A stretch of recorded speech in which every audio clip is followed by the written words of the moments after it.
So the next thing that I'm going to do with my design that I've cut out. So here's my copper design, and this was my paper that was still on it. I could actually leave this on there right now if I want to. A lot of times I wash it off, and part of the reason, or I peel it off, wash it or peel it, or both. A lot of times when you peel it off, because the glue was on there for so long, it doesn't want to come off. So I would suggest washing it by the sink, and then you're going to want to dry it off with a paper towel before we do this next part. Here I actually washed my design off of my piece, so you can see it's just the copper, and now I'm going to start finishing. So the first part of finishing is I'm going to start filing my piece. One of the things I want to show you about what I was cutting here is I am not entirely thrilled with the thing that I cut, and partly it's because as I was designing this, I didn't see a part that was kind of too thin. So over on the left side over here of the bottom part of one of these petals, these structures right in here actually get really thin compared to the other pieces.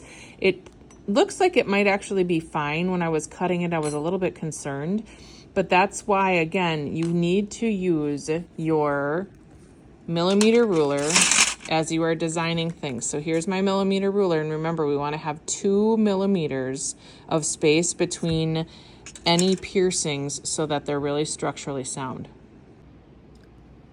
The next thing I'm going to do is I'm actually going to start filing my piece. So in order to protect my piece from the vise, so this is a vise and I want to put my piece inside here, but I'm going to need to take a piece of mat board to protect it. Now this piece of mat board is really kind of thick, so what I normally recommend doing is I like to cut it down in half the long way, or the hot dog way, and I'm just going to cut that right in half. And once I have my mat board pieces cut in half, I'm going to put it around, or kind of toward the center of my piece. And I'm going to go this direction first. Hopefully you can see I've got this middle section. It's the same one that I was cutting first when I did my piece. I'm going to open my vise, and I'm going to try to put that section as close to the part of the vise that closes as possible. So again, here I'm trying to put that part of the piece that I'm filing. So I'm just going to file this little piece right down in here, and I'm trying to put that as close to the vise as possible. So I'm going to try to get inside this piece as much as I can to show you how to file this. I'm going to zoom in just a little bit more here so that you can really see. So I'm just going to take the file, and remember, we want to go across the shape, and actually I'll go on this one so that you can see it. You want to go across the shape and across the file at the same time. So here I'm taking the tip of the file and I'm going across as I'm going down the file at the same time. And here I'm not even really pushing on this piece right now because I don't want to be filing way up here. I actually want to file again where it's closest to the vise. So I'm going to take the rounded section. I have oh, can I get it in focus? Here I have my half round file, and what I'm going to do is take the rounded part and I'm going to go inside this section down here. So I'm just going to very, very gently push this, and as I push across the file, it's actually cutting some of that metal, and hopefully you can see that it actually got much more straight as I was doing it. If you look at some of these other piercings in here, you can see where there's gouges from the saw, where, I mean, I cut pretty well, but there's still some problems in here that I'm going to have to go back and either file or sand. So the next one that I'm going to file is I'm going to file this little bit right in here, and I'm actually going to try it with this triangular file. Hopefully that will actually work. So as I go in here again, I'm going to just go very, very gently, and I'm actually not even going into this other corner. I'm just pushing on the part down here first in order to try to get, I can see there's that tiny little gouge in there, and then I would want to go in here, and I can see I can't actually get in here with this file. So either I'm going to have to take one of the really tiny micro files to get in that corner, or I'm going to have to take sandpaper, and I'll show you that part in a little bit as well. So here you can see I have my piece in the vise again, and it's actually hanging down off. I'm just going to try to show you this really gently, but it's actually hanging below the vise. It's also hanging off to the left-hand side over here, which if you're uncomfortable with, you could actually use the larger vise that is also connected to the table. Right now, I'm going to go across this top part, and again, I'm going to start from one side, and I'm going to just gently go across my shape. And I can see my shape here is really kind of out of whack. It really is supposed to be a circle. So what I might want to do is I might actually want to take it out of here and use the circle stencils and a marker and retrace this circle, and I can get the circle really perfect if I do that. So again, I'm just going to cross part of this at once, and it's already getting much better from where it was before. This is another little flaw that I have in my piece. I would actually want to take the file and I would want to just file that part down. And again, files really are only meant to be cutting on the push stroke. So that's why I'm doing it a little at a time. You really do not want to be sawing back and forth. If you saw back and forth like this, one, you might actually break the part that cuts in the file, and two, you might actually create a bigger problem in your piece. And one other thing I want you to see is I want you to see that right now there's actually little pieces of copper that are starting to get inside this file. So if I tilt the file like this, you can see those pieces that are shiny. That's actually pieces of copper that are stuck inside there. So right now what I'm going to do is I'm going to go get the file card, and I'm going to show you how to get those out. All right, so again, I'm gonna just hold this so that you can actually see those pieces of metal that are in there. In order to get these out, what I need to do is I need to take the file card, and again, the file card, it sort of looks like a brush. So if I go over here, it kind of looks like a hairbrush. But these little teeth that are inside here actually get the metal out of the file. So here, if I hold my file, I'm going to go perpendicular to the file with the file card in order to get those out. And I have to be kind of gentle because, again, this is a very delicate, small file. If I zoom back out here, what you'll see is the file that I'm using really is about the same size as my hand. It's very tiny, and so I have to be really gentle when I'm going perpendicularly to the file with the file card to get those pieces of metal out of it. Right now what I'm going to do is I'm going to take this ultrafine Sharpie and I'm going to just retrace the circle that I made, and the reason I'm doing that is I will show you where there are problems with what I cut and what I'm going to have to file off. So if I show this to you, hopefully you can see, and now that part, I don't know if I'm going to actually do that because that seems pretty even, except for right here, right in this middle section, it's kind of a lot fatter right there, so I might even that out.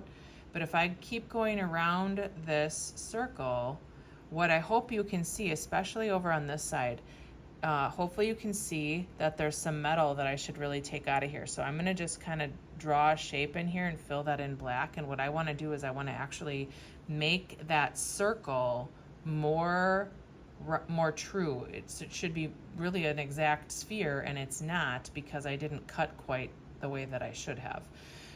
That is the one thing that you need to know about designs too, is these organic shapes that are from this flower are much easier to do than something that is inorganic or geometric in shape. When you do geometric shapes, you really have to make them perfect because your eye and anyone else's eye is going to see that it's off. The next thing that I want to show you is the differences between the sandpaper. This is 220, 320, 400, and 600. Maybe from here you can't really see the difference, but if I zoom in, hopefully you can see the 220 sandpaper has much bigger grains of sand on it. 320 gets smaller, and we might even have to move this. 400 gets smaller than that, and 600, it almost looks like there's like, it almost doesn't even, it just looks like paper, but it actually still does have grits of sand on there for you to actually use. So I sanded with the 220 already, and here's what I mean by those numbers.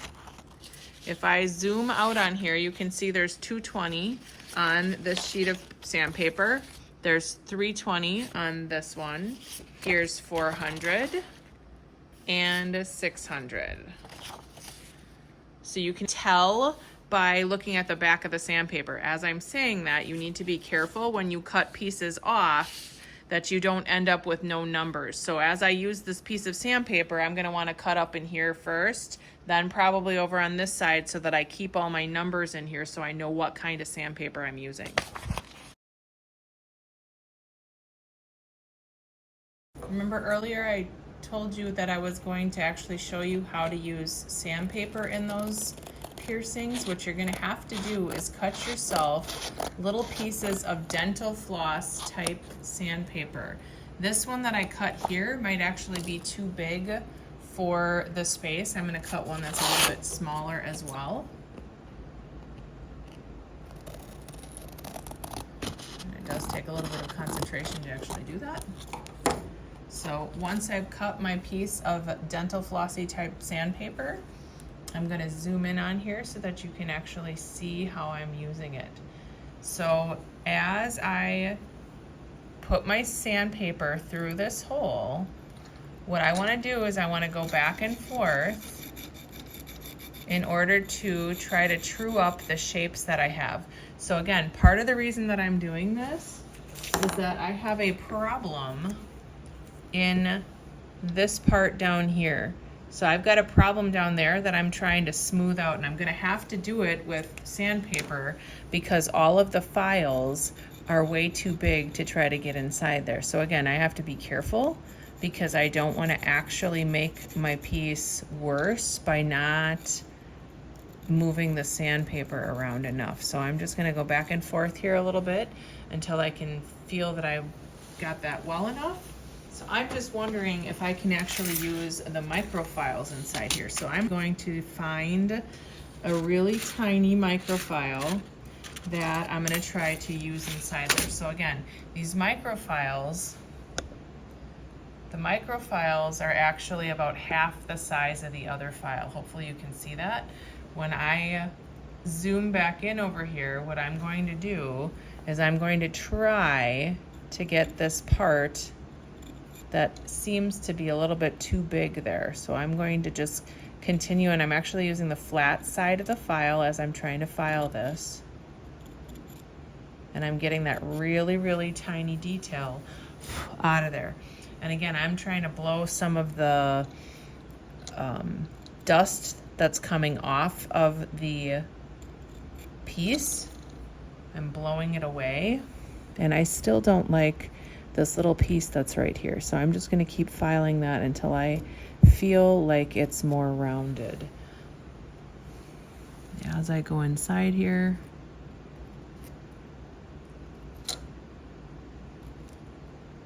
and I might have to find another file shape to actually do what I'm trying to do. So, okay, here's another. This is a warding file. It's not a half round, and it's a little bit skinnier than the half round was. So what I'm gonna do is try to go inside here and see if I can get just a little bit more of that shape to come off.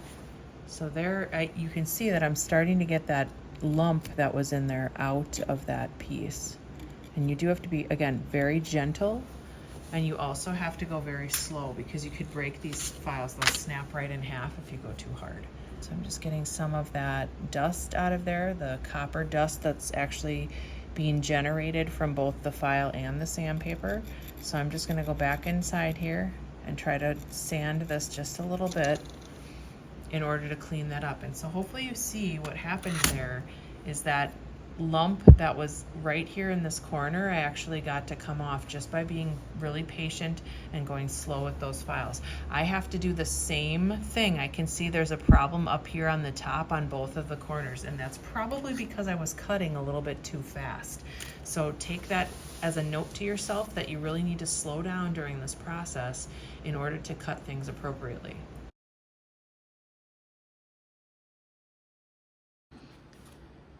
The next step in the finishing process is sanding.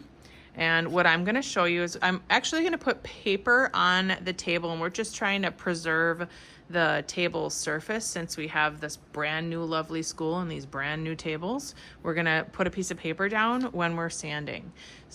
So here, hopefully you can see this piece of metal has a bunch of like pit marks in it, and it's literally because it's been sitting in an example pile for a long time, and so the other pieces of metal are hitting it, and that's why it's causing that problem. So that's, again, why we mentioned wrapping these up at the end of the process, to actually wrap them in a piece of cotton so that it doesn't happen. So I'm just gonna hold this with one hand, and I'm gonna go one direction with my sandpaper. And here you can see all that pitting is really starting to show up. I have to keep sanding with this 220 sandpaper until all those little pits are out and any tiny little scratch. I don't know if you guys can see that. So what I'm gonna do is I'm gonna tip this until you can actually see. Right here, there's actually a little tiny scratch that I'm trying to get out of the metal. And I have to keep going the same direction with the 220 sandpaper until that whole scratch is gone. And it will take some time, especially since this piece was so badly damaged by, well, probably me, because I was throwing it in the example pile. The next thing that I'm gonna do is I'm gonna put my piece back down. I might even want to switch my pieces of paper. Luckily, I actually have one underneath here. So what I'm gonna do is just take this one off because that's got 220 dust on it and I don't wanna scratch the next thing that I'm doing. So I'm going to retape this next piece of paper down. Just gonna take a piece of tape and tape it down. And really I'm taping the paper down so that it doesn't move on me when I'm trying to sand. So I'll put my little fish guy back down there, and then I'm going to,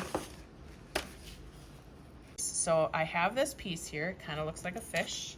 And what I'm gonna do is I'm just gonna sand with the 220 sandpaper until all of the scratches go the same direction. And then you can see there too, as I'm going here, you can actually see where these other scratches are happening. I have to actually keep sanding until all of those come out.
So here you can see most of my sandpaper scratches are going the same direction, but I've got all these tiny little scratches going different directions that I'm gonna need to get out before I can move on to 320. And remember, the sandpaper, you have to do 220 first, then 320, then 400, and then 600 before you can buff. And every time you're gonna go a different direction. So here I can see, like, this would have been a scratch from another kind of sandpaper. And in order for me to make this have a really nice high shine by the end, I'm gonna need to actually sand this until that all comes out. One other thing I have to point out as I'm doing this is there's these bumps from where the drill actually went through the metal. I would have to actually sand all of those out too, and you can see where I was pressing more, they're coming out better than this bottom part, so I have to spend time sanding on both sides. But the nice thing is the scratch that I saw in here earlier, hopefully you can see the scratch is getting less and less. It's a lot harder to see the scratch that was in there, which is really good because that means that I can get that part shiny.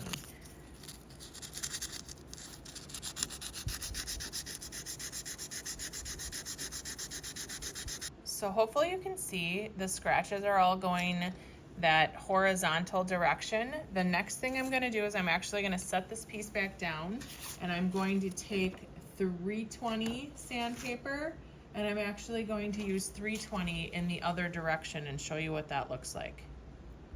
So again, here is my little fish guy, and again, you can see all those scratches going all the same direction. They are all going horizontally this way. So what I want to do with my 320 sandpaper is I want to go the opposite direction. So I'm just going to go across those grains of sand, and this is what I mean by no plaid shirts. When you first start sanding, you can actually see now I went multiple directions here. I have to make all of those marks go the same direction with the 320 to prove that I'm getting those scratches out. So I'm gonna keep doing that. I'm not actually going to show you that part until I get them the other direction, just because it's gonna take a little bit. So here's my fish again. And what I want you to see is I don't quite have all those 220 scratches out. I can still see a couple of scratches going this direction. And again, that's that plaid shirt rule that I was talking about. We really want to have all of the scratches going the same direction. This time I'm going up and down instead of horizontal in order to get the scratches out, in order to make this piece shiny. I definitely think you get the idea of making the sandpaper scratches all go in the same direction. I'm going to keep going through 400 and 600, and then I'll actually show you the buffing process once I get it all the way to 600. So again, when I get to 600, it should look something similar to this, because right now I'm going with 320, so I would go 420 the other direction and 600 this direction. Triple E, which is my first buffing compound, would go this direction, and Rouge would go upright again. And I'll show you the buffing part in a moment.